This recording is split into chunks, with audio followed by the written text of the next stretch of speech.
It's smokescreen season around the NFL, and a lot of draft analysts believe that the big guys are going to be the target for the New Orleans Saints. But what if it's Lion season here in New Orleans? We got all that and a little bit of lagniappe for you on today's episode of Locked On Saints.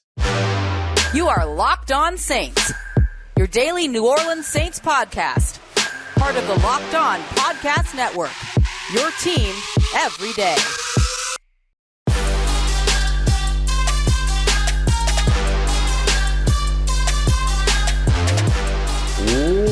What is good, Who Dat Nation and Who Dat family? Welcome into this midweek mock draft and midweek fundamentals Wednesday episode of Locked On Saints, your daily podcast covering your favorite team, the New Orleans Saints, part of Locked On Podcast Network, your team every day. Thanks so much as always. Make Locked On Saints your first listen of the day every day. Don't forget you can subscribe and follow for free on YouTube, wherever you get your podcasts.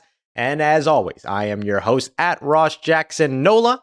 Find me over on Twitter, your New Orleans Saints expert, credential member of the media, senior writer and reporter for Saints News Network, the Sports Illustrated Fan Nation site covering the New Orleans Saints. You can find me Tuesdays on Locked On NFL and here with you every single Monday through Friday on Locked On Saints. And on today's episode of Locked On Saints, it is midweek fundamentals. So we're going to break down undrafted free agent contracts and benefits, but the benefit isn't necessarily what you think. We're going to then dive into what if the Saints do take a tight end in the first round, but first, we'll get started with what if the New Orleans Saints take a wide receiver in the first round. It is smokescreen season, Lion season, draft season. It's all those things, and we're watching it. We're seeing it all over the place. Oh, Hendon Hooker might be a first round selection. Seeing things like that. We're seeing things like, the Houston Texans might not be locked into drafting a quarterback at 2. So for all you teams out there potentially interested in trading up to 3 to get your quarterback, don't worry about it because you might get leapt at 2 because the Houston Texans might trade up. That sounds like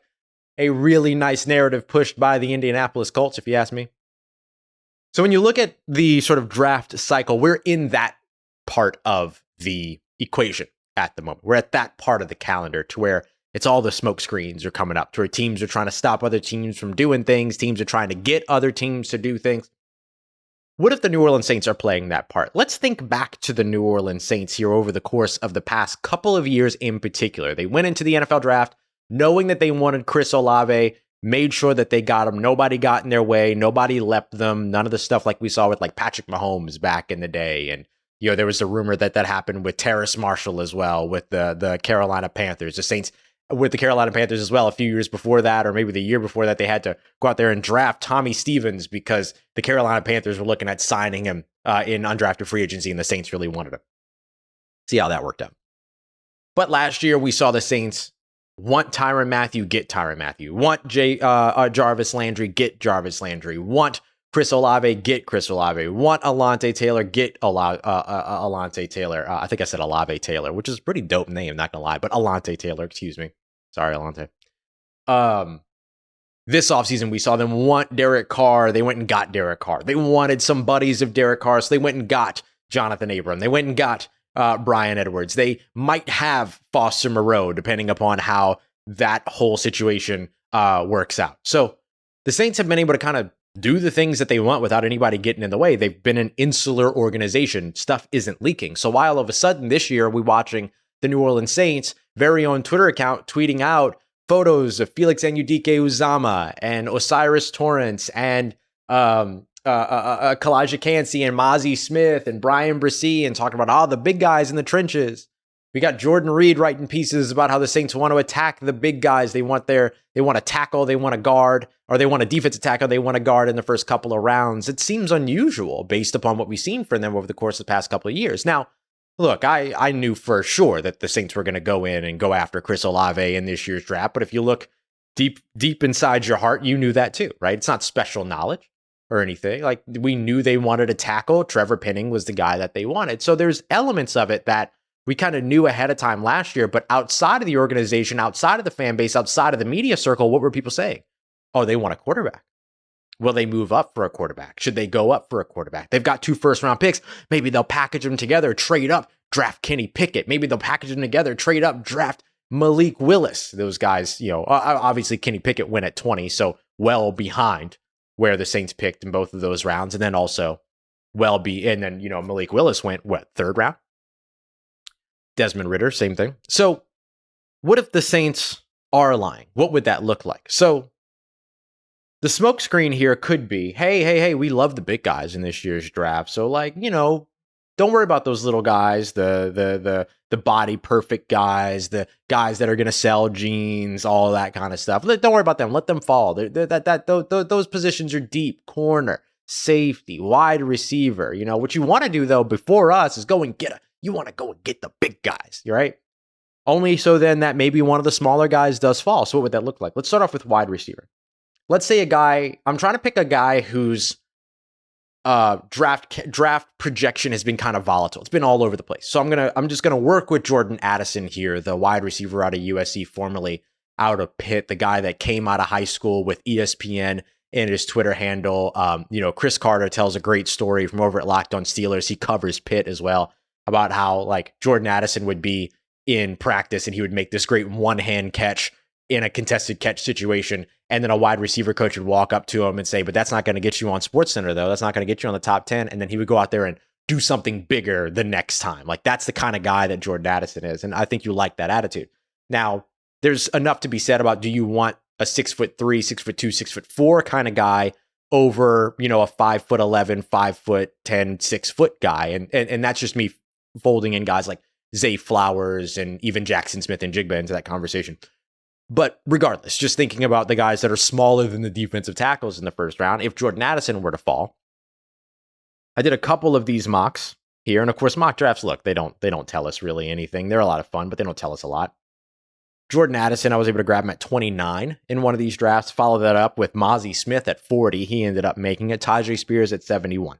Then I wanted to get an edge rusher, so I went with KJ Henry at 115. Could go with Junior Fehoko there as well.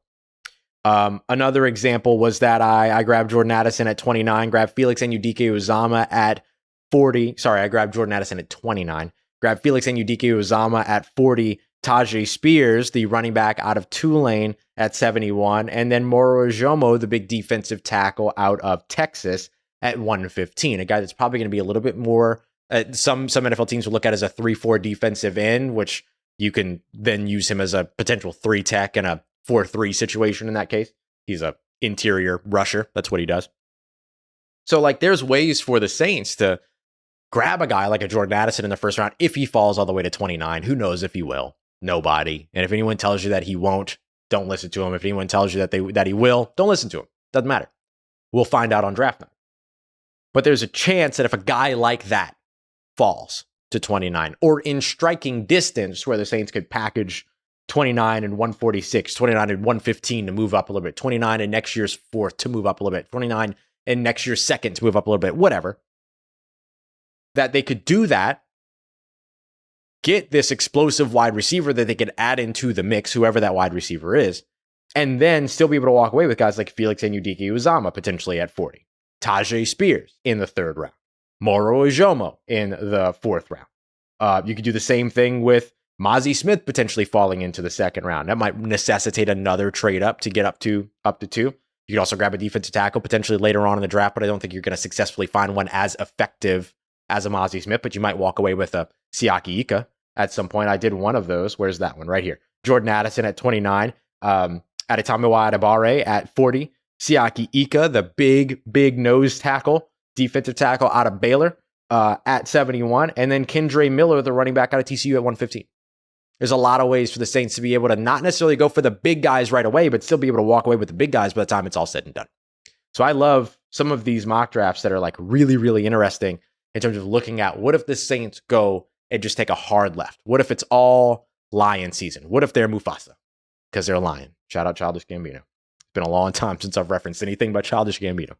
And so it's interesting. It's interesting. I think the Saints, if they did that, genuinely, I think they would get away with a dub, in my opinion. If they walked away with Jordan Addison, Adetomiwa Adebawore, Siaki Ika, Kendre Miller, and then fill out the rest of their draft with whatever, tight end, maybe another edge rusher, maybe you look at guard, maybe you look at linebacker. It's big. And the Saints don't only have the opportunity to do that with wide receiver. As much as I'm not a big fan of drafting tight ends in the first round, maybe the Saints are. What if they draft a tight end in the first round? I have an even better potential mock draft for you, maybe, depending upon how you feel about tight ends. When we look at that, which we're going to look at here up next as we continue on with our midweek mock draft episode and midweek fundamental episode of Locked On Saints. And today's episode of Locked On Saints brought to you by our friends over at FanDuel. The double plays are back. The grand slams are back. The stolen bases are back. It's all there. The home runs, the big bats, all of that is there. And so the one place for you to get in on all of that MLB action is over with America's #1 sportsbook, FanDuel. And that's because right now, new customers are going to be able to step up to the plate with a no-sweat first bet of up to $1,000. Just go to FanDuel.com/locked-on to sign up, place your first bet, and you'll get up to $1,000 back in bonus bets if your first bet doesn't win, meaning that there's no losing with your first bet over with our friends at FanDuel. You can also get in on the NFL draft props, win totals for the season. The Saints at 9.5. You think they're going to come in at over or under there? Derek Carr has a prop out there in terms of how many passing yards he's going to have, 4,500 over or under. You can get on all that over at FanDuel.com/locked-on, where you can get that no sweat first bet of up to $1,000 when you join FanDuel today. FanDuel, an official partner of Major League Baseball. All right, family, continuing on with today's episode of Locked On Saints. Thanks as always, making Locked On Saints your first listen of the day every day. Appreciate you as always for supporting the show and being here with us, whether you are watching on the YouTube or you're listening on the podcast apps. Very glad that you're here with us. Make sure you come back for tomorrow's show. It's Thursday, so every Thursday we dedicate a full show to breaking down a draft prospect, unless there's big news, of course. Tomorrow's draft prospect is one of the big guys. It's going to be Bryan Bresee out of Clemson. Really, really intriguing, kind of like heartstring tugging story about a really, really fantastic player, one of the top recruits in the nation, all that. So we're going to break him down and how he could potentially fit with the New Orleans Saints in tomorrow's episode. So make sure you don't miss that. And of course, Friday, it is Frenzy Friday and more. So in case you missed it, all that good stuff. So we got a ton coming up for you here throughout the rest of the week. But here with our midweek mock draft, I want to continue here. We spoke about what if the Saints went wide receiver in the first round. Now let's discuss what if they went tight end in the first round. And so for this, what I'm looking at is not only going tight end in the first round and still getting the big guys, but can you still walk away with a pretty good wide receiver in this situation as well? And the answer is, yeah, you can. So here's what I did.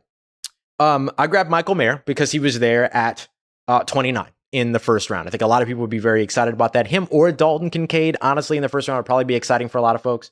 I'm not super big on tight end in the first round. I think it takes too long to translate.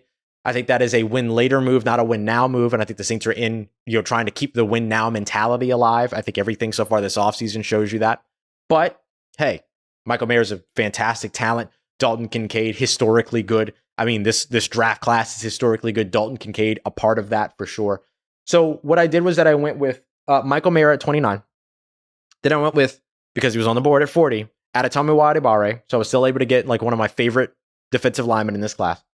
I went with Zach Charbonnet, the running back out of UCLA at 71, just to mix it up a little bit. I knew I was going to be discussing Tyjae Spears, the running back out of Tulane, a lot when I was looking at that USC wide receiver draft in the first part of today's show with Jordan Addison. So I just shook it up a little bit and picked a different running back. It could be Tyjae Spears too. But I like Zach Charbonnet. I think Zach Charbonnet, you can't do all of the things you can do with a Jahmyr Gibbs and a Tyjae Spears with him in terms of like Tyjae Spears. I'm confident you can line up at wide receiver if you needed to in the slot. Zach Charbonnet can run some routes for you out of the backfield. Jahmyr Gibbs is just as good as a route runner out of the slot as he is out of the backfield. But Zach Charbonnet maybe a little bit stronger in between the tackles than a Jahmyr Gibbs. Maybe, a little bit more sort of explosiveness than Tyjae Spears, although not much. I mean, I think Tyjae Spears is a better prospect, but I mean, you don't lose a lot of ground here with a Zach Charbonnet at UCLA. And then I went and needed to still address the defensive interior, of course. So then I was able to go with Kobe Turner at pick 115. Needed an edge rusher, I felt. And so I was able to get that at 227 with Thomas Incoom out of Central Michigan, who has wild sack production throughout his career, double-digit sacks, all throughout his time, or not all throughout his time, but and I believe it's his two most recent seasons over at Central Michigan. And so, he's one of those guys that maybe goes a little bit underrated here. I've got his stats right here. 11 and a half sacks last year, 11 and a half sacks last year, 18 and a half tackles for a loss. That's where I'm getting the 2 double digits from. So 18 and a half tackles for a loss, 11 and a half sacks last year. Had 8 and a half tackles for a loss last year, or the year before last in 2021, and 4 sacks, played fewer games during that time, though, or fewer snaps during that time. So, I was still able to get him late, and I was also still able to get a wide receiver late as well. I grabbed Thomas Nkume at 227, but at 165, I grabbed Bryce Ford-Wheaton, the wide receiver out of West Virginia, who is like big, who is also fast, and who is one of those guys that I think maybe fits everyone's favorite wide receiver mold. 6'3", 221 pounds, but comes in with a 4.38 40, 9 3/4 inch hands, 33.5 inch arms, 41 inch vertical jump, 10 foot 9 inch broad jump. In case you're wondering, those are all really good numbers. And he came in at under 7 seconds in the 3-cone, which is also really good. Led his team in receiving last year with 62 catches, 675 yards, and 7 touchdowns. And only missed one game back in 2019, missed one game back in 2021. And that's it. So, health, good, check. Size, good, check. Speed, good, check. Hands, good, check. And explosiveness, great, check. So, I'm perfectly happy grabbing a guy like that with one of my 5th round selections and getting a Michael Mayer in the 1st round, and still being able to turn around and get a guy that I consider to be a 1st rounder in Adetomiwa Adebawore, but then also maybe a Mazi Smith falls in that area. And then you grab Thomas Nkume later. Maybe you go a Junior Fehoko with the 1st pick in the 5th round. There's a lot of creative things that you can do.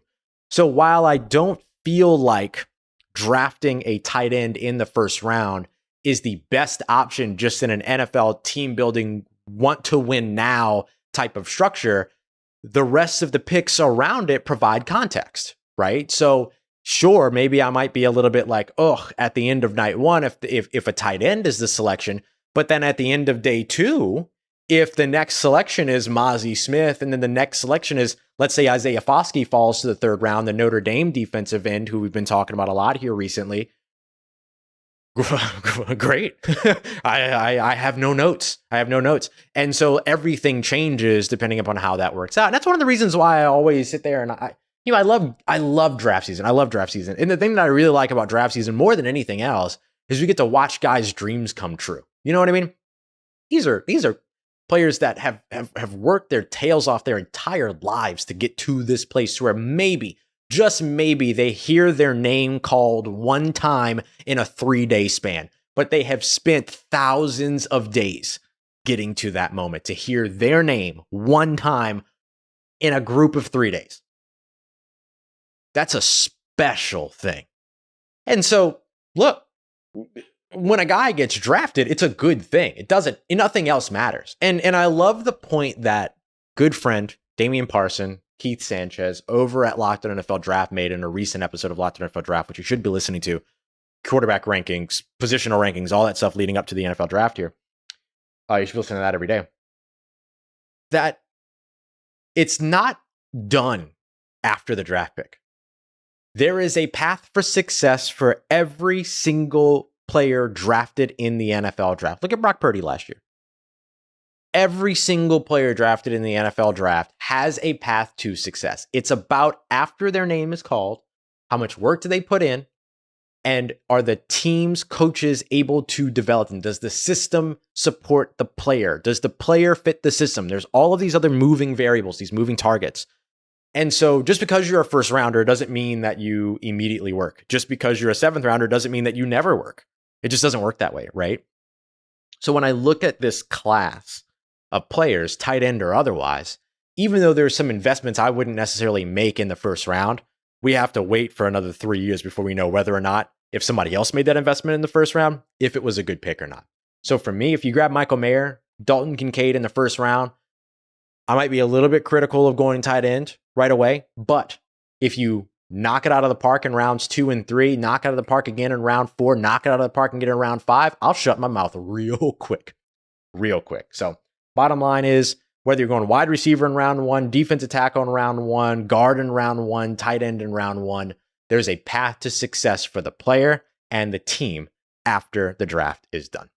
Coming up next, speaking of paths to success, undrafted free agents have a unique benefit that some see as a benefit over drafted prospects. We'll discuss that and how undrafted free agent contracts work because it's not so cut and dry. Got that coming up for you as we continue on and wrap up today's episode of Locked On Saints, part of Locked On Podcast Network, your team every day.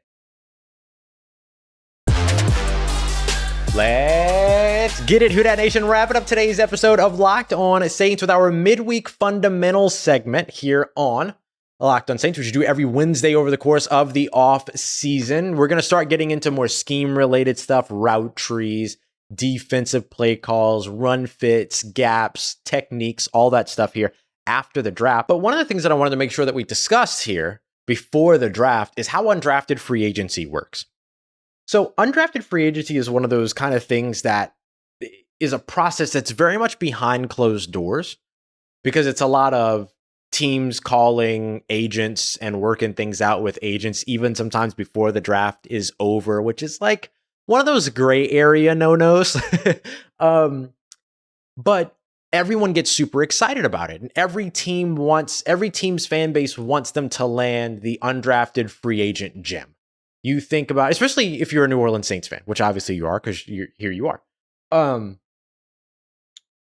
There's a history of that success here. You think about, Pierre Thomas, of course, is a big part of that, as well as several others. And then you look recently, guys that, get second contracts coming off of undrafted free agent years. Most recently, you think about, Juwan Johnson came in as a wide receiver, transitioned to tight end, exploded, had a nice breakout year last year, could have an even more breakout season in 2023 after getting a second deal. People were super excited about Abram Smith. I think there's still a lot of excitement around Lucas Krull in terms of what he could potentially be at the next level. Nephi Sewell, got a lot of support from media members last year too. And so we've seen this over and over again with these players, and I don't think it's unwarranted at all. Like some of these guys come into the NFL and they're outstanding. I mean, there are some really, really good undrafted players. Tony Romo was an undrafted player. I mean, there's fantastic undrafted players throughout the history of the NFL. And there are big names that I'm probably not remembering at the moment, but I'm afraid to say names because I didn't research this before I started talking about this. I kind of just worked myself into this hole in terms of talking about how good undrafted players are in the NFL, but you know who I'm talking about. Yeah, that one. And so what I did research is what I want to discuss here. I realized I dug myself into a hole right in front of you. So when you look at how undrafted free agency translates for these players, sometimes people are kind of confused about the money side of it all. So here's the way that it works out is that there's a guaranteed minimum for rookie scale deals, just like there's a scale for veteran minimums, right? So veteran minimum contracts, the way that they work is that if you've played 1 to 3 years in the NFL, it's this amount of money. If you've played, 4 years, it's this amount, 5 years, this amount, 6 years, this amount, 7 plus this amount. And it just kind of escalates depending upon how long you've been in the NFL. And so you can get all the way up to right now, $1.165 million is the highest that you can get. But there's also players that come in and get like $1.01 million, stuff like that. And that's just based upon the scale with how many years experience they have. But if you come into the NFL as a rookie and you're not drafted, then you're going to get the minimum. And that minimum right now is $750,000. That goes up year after year after year, thanks to a collective bargaining agreement. That's why CBAs are so important. CBA, collective bargaining agreement, and then goes up in terms of that minimum scale, depending upon how much experience you have in the NFL. So if you're entering the NFL as an undrafted rookie, you can expect a minimum contract of $750,000, but don't confuse minimum with guaranteed. That's not necessarily the case. So when you hear about undrafted free agent contracts, the thing you're really, really looking for is what is the guarantee? How much money is guaranteed? You think back to Abram Smith last year, who had over $100,000 guaranteed. Now, remember, we're talking in thousands of dollars here. So if I ever say millions, please forgive me. I'm used to talking about contracts in millions, but these are smaller contracts, right? These are rookies that go undrafted that find their way into the NFL at the base minimum salary as a rookie. And so $750,000 might be the minimum, but the guarantees are what's most important. So a guy like Smoke Monday, who came in last year, might have had a lesser guarantee, but the Saints have absolutely no no hesitation in terms of giving away big time guarantees. In fact, the Saints oftentimes give some of the largest guarantees to undrafted free agents in each individual class year after year after year. They've done it multiple times. And so if a player comes in and gets $110,000 guaranteed, that tells you, especially out of $750,000 being the minimum, that tells you, okay, the team really likes this guy, so keep an eye on him, right? So that's really what you're looking for, is what is the guarantee there? The next piece behind all of it is that what happens if that undrafted free agent doesn't make that 53-man roster, but makes the practice squad?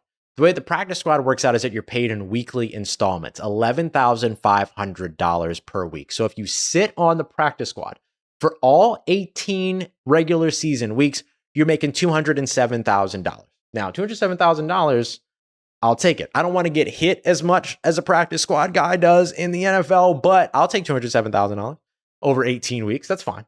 But that would be sort of that minimum, right? So you see what I mean about the disconnect between there being a minimum base salary in terms of $750,000, but that's not necessarily the guaranteed amount that you're going to get. That's just the base value for your contract, and it can come down from there based upon what happens with you during that time. Now, obviously, if you're on the practice squad and you get elevated on a game day elevation, or you get elevated to the active roster, things change. You get paid a little bit more money. Things come up. You get a game check, all these other things. So those things tend to be a little bit different and kind of handled differently. But that's the way that sort of these undrafted free agent contracts work, whether that player lives on the 53-man roster, $750,000, they make it all the way to that point and stay there. Or if they go to the practice squad, which opens that player up to potential poaching and things like that, $11,500 per week, $207,000 if they make it all 18 weeks on the practice squad. Here's the last thing to consider. The benefits for that player are the same as anything else, but there is an individual benefit that comes down to draft day. Rounds 1 through 7, picks 1 through 250, whatever, 260, whatever, the team chooses the player. In undrafted free agency, the player chooses the team. So this is a unique benefit that means that you're not making the money that a first round pick makes, but you have the freedom to sign where you want to sign, where you feel you have the best opportunity to make that 53-man roster and earn that $750,000, make that practice squad and earn that $207,000. That is the unique benefit that comes with being an undrafted free agent. And so sometimes when it comes to round 6 and 7, there are some players out there that are kind of going, ooh, I don't want to get drafted. Let me just pick my landing spot, pick the team that I go to, all of that. So that's why these phone calls become so important, because that allows you to kind of know and see. I mean, let's go back to the Tommy Stevens conversation. The Saints wanted Tommy Stevens. The Panthers also wanted Tommy Stevens. The Saints got word that if Tommy Stevens had hit undrafted free agency, that he was going to sign with the Carolina Panthers. So what did the Saints do? They signed him. Or excuse me, they drafted him. My apologies. They drafted him. In fact, they traded back into the draft to draft him. So that just goes to show, it's an example of like, sometimes those conversations happen a little earlier, a little gray area there, but also there's a freedom there for the player to be able to say, no, I want to go here. I want to go there. Think about Smoke Monday. Smoke Monday at his draft party was wearing a Drew Brees jersey. He chose to go to the New Orleans Saints when he found out he was going to go undrafted. That gave him that opportunity to choose the team that he wanted to go to. I'm so excited to see him in training camp this year. And so that's different from, the process of being drafted. And after a certain point in the NFL draft, you end up with potentially landing around the same amount of money in terms of what those minimum salaries are if you get drafted versus if you don't. So you might as well just say, okay, no, wait. Let me hang out here and see if I can just pick my own team. Now, it's not up to them. That's kind of up to the teams, right? Does the team draft them or not? And then if not, then they get an opportunity to pick where they're going to go. So that's the way that undrafted free agency kind of works, right? I mean, like it's, and then if you want to know kind of how the deals get done, it's simple. It's kind of like free agency, just that those players didn't get drafted. So you got a bunch of teams calling a bunch of agents, trying to get a player to sign with them. That player will sometimes have 5, 6, 12 different teams to choose from. Pick a team, go and sign with that team. It's a lot like free agency, but the money's a lot different.